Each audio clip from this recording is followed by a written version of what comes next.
Hi viewers welcome to our channel. ప్రస్తుతం మనతో పాటు senior journalist Dama Bala sir వారితో మాట్లాడదాం. నమస్కారం సార్. నమస్తే సార్, పవన్ని తొక్కేస్తున్న చంద్రబాబు అంటూ ఒక వార్త వైరల్ అవుతుంది సార్. అంటే పవన్ కళ్యాణ్ గారికి ఇవ్వాల్సినంత ఇంపార్టెన్స్ చంద్రబాబు నాయుడు గారు ఇవ్వట్లేదు, చిన్న చిన్న వర్క్స్ మాత్రమే ఆయన వాడుకుంటున్నారు తప్పితే ఎటువంటి ఇంపార్టెన్స్ అయితే ఇవ్వట్లేదు అంటున్నారు. మరి దీన్ని మీరు ఏ విధంగా చూస్తారంటారు సార్? మేబీ ఈ వార్త ప్రధానంగా వైసీపీ ప్రచారంలోకి తీసుకొస్తుంది. ఎందుకంటే వైసీపీకి పవన్కి చంద్రబాబు మధ్య గొడవ ఏమన్నా వస్తుందేమో అన్న ఒక ఆశ ఉంది. ఎందుకంటే వాళ్ళిద్దరూ కలిసి ఉంటే మాత్రం నెక్స్ట్ కూడా వాళ్ళు విన్నింగ్ టీం అవుతారు. ఎందుకంటే ఇప్పటి వరకు చరిత్రలో, ఆంధ్రప్రదేశ్ చరిత్రలో సాధ్యంగానే ఒక కాంబినేషన్ని, కమ్మ కాపు కాంబినేషన్ని సెట్ చేయగలిగారు వీళ్ళిద్దరు. అందులో ప్రధాన రోలు పవన్ కళ్యాణ్ది, చంద్రబాబుది కాదు. పవన్ కళ్యాణ్ లేకపోతే అసలు ఈ కూటమి అధికారంలోకి వస్తుందని ఎవరు నమ్మేవాళ్ళు కూడా కాదు. ఎందుకంటే చంద్రబాబు అరెస్ట్ అయిన సందర్భంలో బలంగా వ్యతిరేకత కనిపించింది. చంద్రబాబుకి రావాల్సినంత సింపతి రాలేదు, రోడ్ల మీదకి ఎవరు జనం రాలేదు, కేడర్ కూడా నిర్వీర్యం అయిపోయారు, నాయకులు కూడా చేతులు ఎత్తేశారు. అటువంటి ఒక పరిస్థితిని సడన్గా తిప్పగలిగింది పవన్ కళ్యాణ్. పవన్ కళ్యాణ్ మద్దతు ఇవ్వడం, పవన్ కళ్యాణ్ నిలబడడంతో మళ్ళీ తెలుగుదేశం శ్రేణులకు ఊపిరి వచ్చింది, ధైర్యం వచ్చింది. అక్కడి నుంచి పవన్ కళ్యాణ్ని వాళ్ళు వదలలేదు, పవన్ కళ్యాణ్ కూడా వాళ్ళని వదలలేదు. అలాగా ఓట్ ట్రాన్స్ఫర్ అంటే కెమిస్ట్రీ, అర్థమెటిక్ అంటారు, ఈ రెండు కూడా వర్కౌట్ అయినాయి. వాళ్ళిద్దరి మధ్య కెమిస్ట్రీ వర్కౌట్ అయింది, అర్థమెటిక్ వాళ్ళ ఓట్లు కూడా ట్రాన్స్ఫర్ అయినాయి. సో దీన్ని బ్రేక్ చేయాలనే పవన్ కళ్యాణ్ని ఎందుకు ఎక్కువ టార్గెట్ చేశారు? జగన్ వ్యక్తిగతంగా పవన్ కళ్యాణ్ 3 పిల్లలు 4 పిల్లలు ఇవన్నీ ఎందుకు మాట్లాడాడంటే పవన్ కళ్యాణ్ని బ్రేక్ చేయాలనేది వాళ్ళ టార్గెట్. వాళ్ళకి ముందే తెలుసు వైసీపీకి ఈ కాంబినేషన్ సెట్ అయితే మనకు కష్టమని. వైసీపీకి ముందు నుంచి ఐడియా అయితే ఉంది, అందుకనే దాన్ని దెబ్బతీయడానికి ట్రై చేసి అది రివర్స్ అయింది.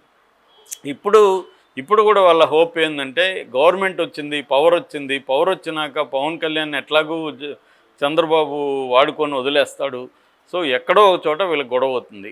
మామూలుగా లాజిక్ ఏంటి, లోకేష్ నెక్స్ట్ సీఎం కావాలి, చంద్రబాబు గోల్ అదే కదా. తన తర్వాత తను ఉన్నంత వరకు, యాక్టివ్గా ఉన్నంత వరకు తనే సీఎంగా ఉండాలి. తను కొంత ఏజ్ అయినప్పుడు లోకేష్ని సీఎంగా ప్రొజెక్ట్ చేయాలి. ఈ లోకేష్ సీఎంగా ప్రొజెక్ట్ చేయాలంటే పవన్ కళ్యాణ్ కరిష్మా ఉంది. పవన్ కళ్యాణ్ ఇప్పుడు ఈ 5 ఏళ్ళు కూడా ఆయన నాయకుడిగా ఎస్టాబ్లిష్ అయితే రేపు ఆయన సీఎం అయ్యే అవకాశాలు ఉంటాయి. సో అప్పుడు లోకేష్కి ఛాన్స్ ఉండదు. సో అందువల్ల పవన్ కళ్యాణ్ని ఎలా కట్ చేయాలి అనేది చంద్రబాబు ఖచ్చితంగా చేస్తాడు అని అందరూ అనుకుంటున్నారు. అదైతే వైసీపీ వాళ్ళే కాదు, జనరల్గా తెలుగుదేశంలో ఉండేవాళ్ళు కూడా మా చంద్రబాబు ఏమి మామూలువాడు కాదు సార్, పవన్ కళ్యాణ్ కట్ చేస్తాడు, ఆయనకి తెలిసి ఎలా కట్ చేయాలో అని చెబుతున్నారు. అది ఉండే అవకాశం ఉంది. ఎవరికైనా తన కొడుకు మళ్ళీ సీఎం కావాలనుకుంటాడు, కానీ పవన్ కళ్యాణ్ సీఎం అయ్యి తన కొడుకు సీఎం దగ్గర పనిచేయాలని అనుకోడు కదా. సో ఇది ఈ యాంగిల్లో ఉంది. అయితే మనకి ఇప్పటి వరకు చూస్తున్న దాని ప్రకారం పవన్ కళ్యాణ్కి నిజంగానే కీ రోల్ ఉందా అంటే కీ రోల్ అయితే కనబడలేదు. లోకేష్కి ఉన్న కీ రోల్ ఇప్పటికీ లోకేషే పవర్ సెంటర్గా మనకు కనబడుతుంది. ఏదైనా రాష్ట్రంలో డిసైడింగ్ ఫ్యాక్టర్ ఏదైనా ఉందంటే అది లోకేషే తప్ప పవన్ కళ్యాణ్ కాదు. పవన్ కళ్యాణ్ కూడా మనం కానీ గమనిస్తే ఆయనకిచ్చిన 5 శాఖల్లో మాత్రమే ఆయన సమీక్షలు చేసుకోవడం, దాని చుట్టూ మాత్రమే పనిచేసుకుంటున్నాడు. కొత్తగా ఇప్పుడు ఈ వార్త ఎందుకు నిన్న మొన్న వైరల్ అయిందంటే కొత్తగా ఒక పెద్ద పోస్ట్ ఇచ్చాడు పవన్ కళ్యాణ్కి అని తెలుగుదేశం వాళ్ళు ప్రచారంలో పెట్టారు. ఆ పోస్ట్ ఏంటంటే 5 నుంచి 10 లక్షల చెట్లు నాటే కార్యక్రమానికి పవన్ కళ్యాణ్ ఇన్ఛార్జిగా పెట్టాడు. దానివల్ల పవన్ కళ్యాణ్ పవర్ ఏం పెరుగుతుంది, అదొక సామాజిక కార్యక్రమం, అది పవన్ కళ్యాణ్ లేకపోయినా నడుస్తుంది. సో దానికి ఇన్ఛార్జిగా పెట్టడం గ్రేట్ ఎలా అవుతుంది అనేది ఒక వెర్షను. ఎందుకంటే రామోజీరావు సంతాప ఇది చేసినప్పుడు రిలీజ్ చేసిన అడ్వర్టైజ్మెంట్లలో ఎక్కడ కూడా పవన్ కళ్యాణ్ ఉప ముఖ్యమంత్రి అని ఫోటో లేదు. అదే తెలంగాణ, కర్ణాటకలో ఏ ప్రోగ్రాం చేసినా ముఖ్యమంత్రి, ఉప ముఖ్యమంత్రి ఫోటోలు పెడుతున్నారు.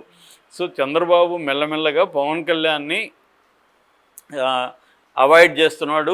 అప్రధానమైన మంత్రిత్వ శాఖలు మాత్రం పవన్ కళ్యాణ్కి ఇచ్చాడు. ఈ ఇంపార్టెంట్ శాఖలు ఏవి ఇవ్వలేదు. ఏదో అటవీ శాఖ, పర్యావరణ శాఖ, రూరల్ డెవలప్మెంట్ ఇవి ఇచ్చారు. అందులో కూడా మళ్ళీ సెర్పు లాంటి దాన్ని పవన్ కళ్యాణ్ నుంచి తీసుకునేశారు.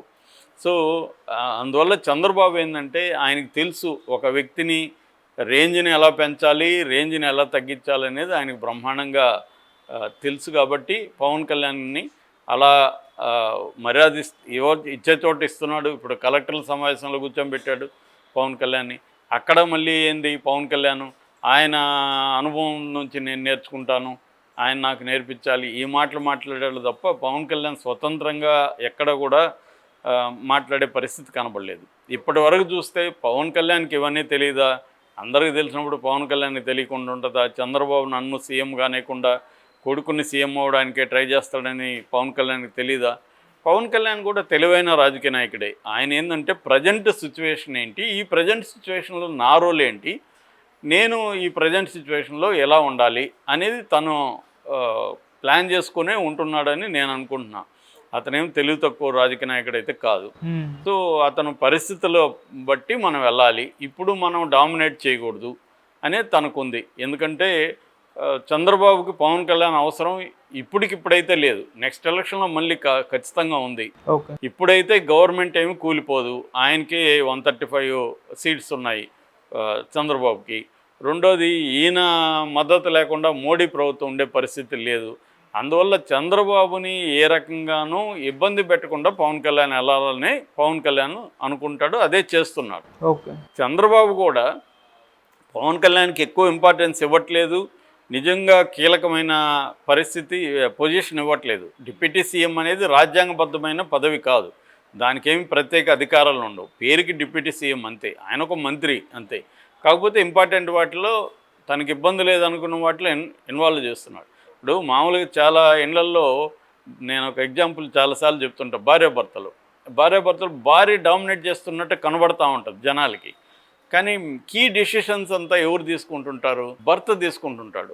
సో రియల్ పవర్ అంటే అర్థం ఏమి? డెసిషన్ మేకింగ్ ఎవడు తీసుకుంటున్నాడో వాడు పవర్ఫుల్. ఊరికి అరవడం కాదు, నలుగురిలో తిట్టచ్చు, నీకు బుద్ధి ఉందా లేదా, ఎంతసేపు వెయిట్ చేస్తా రా అనొచ్చు భర్తని. కానీ వాడికి తెలుసు ఎక్కడ డెసిషన్లు తీసుకోవాలి, ఈమెను ఎలా కంట్రోల్ చేయాలనేది వాడికి తెలుసు. సో రియల్ కంట్రోల్ అంతా భర్త పెట్టుకుని ఉంటాడు. ఈమెమో పైకి చూస్తే భార్య డామినేట్ చేస్తుందేమో అనుకుంటారు. నేను అందుకే ఎవరినా కలిసి అడుగుతుంటా, మీ ఇద్దరిలో కీ డెసిషన్స్ ఎవరెవరు తీసుకుంటారని. మీ ఇద్దరం తీసుకుంటామని చెప్తుంటారు, కానీ అది ఫైనల్గా ఎవరు తీసుకుంటారో మనకు తెలిసిపోతుంది ఇంటరాక్ట్ చేసి.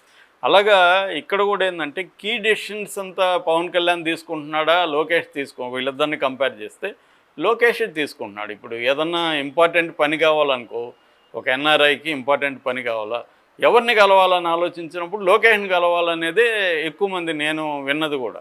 లోకేష్ని కలిస్తే మీకు పని అవుతుంది అనేది చెప్తున్నారు తప్ప పవన్ కళ్యాణ్ కలిస్తే పని అవుతుందని ఎవరు చెప్పట్లే. ఎందుకు? రియల్ పవర్ ఎక్కడుందో తెలిసిపోతుంది. ఈ డిసైడింగ్ ఫ్యాక్టరు అనేది లోకేష్ దగ్గరే ఉంది. ఇప్పుడు ఇది పవన్ కళ్యాణ్కి తెలీదా? తెలుసు. కానీ ఈ ఉన్న కాంటెక్స్టు, ఈ సిచ్యువేషన్లో మన రోల్ ఏంటి, మనం ఇప్పుడు కొత్తగా అనుకోని ఒక పరిస్థితి వచ్చింది, 100% స్ట్రైక్ రేట్ వచ్చింది, దీన్ని ఉపయోగించుకొని మన ముద్ర మెల్లమెల్లగా చేసుకుంటూ వెళ్దాము, చూద్దాము ఫ్యూచర్లో ఎట్లా ఉంటుంది, దాన్ని బట్టి మనం స్టెప్ తీసుకున్నాం అని పవన్ కళ్యాణ్ ఆలోచిస్తున్నాడు. అతని ఆలోచన కరెక్టే, ఎందుకంటే దుందుడుగ్గా వెళ్ళి ఉన్న పరిస్థితిని చెడుపుకోవడం అనేది పవన్ కళ్యాణ్కి ఇష్టం లేదు. సో అందువల్ల పవన్ కళ్యాణ్ ఒక క్లారిటీతో పవన్ కళ్యాణ్ వెళ్తున్నాడు, చంద్రబాబు ఒక క్లారిటీతో చంద్రబాబు వెళ్తున్నారు. వీళ్ళిద్దరి మధ్య ఘర్షణ వాతావరణం ఇప్పటికిప్పుడైతే వచ్చే అవకాశం లేదు. అది వైసీపీ వాళ్ళకి తెలుసు, అయినా కూడా ట్రై చేస్తున్నారు. ఎక్కడో పవన్ కళ్యాణ్కి తగ్గించేశారనో ఇంకోటి అని. ఖచ్చితంగా పవన్ కళ్యాణ్కి ఎక్కడ ఉంచాలో అక్కడే ఉంచుతున్నాడు చంద్రబాబు కూడా. సో అది పవన్ కళ్యాణ్ కూడా ఆ ప్లేస్ని ఎంజాయ్ చేస్తున్నాడు. కాబట్టి వీళ్ళిద్దరి మధ్య ఘర్షణ ఎప్పుడు వస్తుంది? పవన్ కళ్యాణ్ అసంతృప్తికి గురైతే వస్తుంది. అసంతృప్తికి గురి కాడు పవన్ కళ్యాణ్. ఎందుకు గురి కాడు అంటే అతనికి క్లారిటీ ఉంది, నా రోల్ ఇది, ఇప్పుడు నేను ఇది చేస్తాను, ఈ 5 ఏళ్లలో ఇలా ఉందాము, మెల్లమెల్లగా మనం పెంచుకుందాం. అందుకనే పవన్ కళ్యాణ్ మనం గమనిస్తే జనసేన పార్టీ బలోపేతానికి ఈ మధ్య చాలా సీరియస్గా ట్రై చేస్తున్నారు. ఎందుకంటే అధికారం కూడా ఉంది కాబట్టి దాదాపు 10 లక్షల సభ్యత్వం ఎంతో టార్గెట్ పెట్టుకొని పనిచేస్తున్నారని చెప్తున్నారు. సో అందువల్ల పవన్ కళ్యాణ్ ఏంటంటే, ఒకటి పార్టీ నిర్మాణాన్ని అభివృద్ధి చేసుకుంటూ రావడం, 2 తన ముద్ర పరిపాలనలో చూపించుకుంటూ రావడం, తను నేర్చుకోవడం. ఎందుకంటే ఆయనే చెప్పాడు నేను ఇంటర్మీడియట్ కంప్లీట్ చేయలేదని. కాబట్టి ఎడ్యుకేషన్ అంతకంటే ఎడ్యుకేషన్ ఏమి లేకపోయినా పర్లేదు, నిజానికి ఆయనకి మిగతా నాలెడ్జ్ ఉంది, పుస్తకాలు చదువుకున్నాడు, ఇవన్నీ ఉన్నాయి. కాబట్టి అతను అడ్మినిస్ట్రేషను ఇవన్నీ నేర్చుకోవడం, ఈ క్రమంలో మెల్లగా మోడీ దగ్గర కూడా ఎలాగో అతనికి ఇంపార్టెన్స్ ఉంది. ఇవన్నీ చేసుకుంటూ పవన్ కళ్యాణ్ స్లోగా ఇది చేస్తారు. ఎప్పుడు కూడా పవర్ అనేది ఒకేసారి అదేదో మ్యాజిక్ జరిగి రాదు. స్లో అండ్ స్టడీగా చేసుకుంటున్నాడు. కాబట్టి పవన్ కళ్యాణ్ ప్రయోజనాలకి చంద్రబాబు ప్రయోజనం మధ్య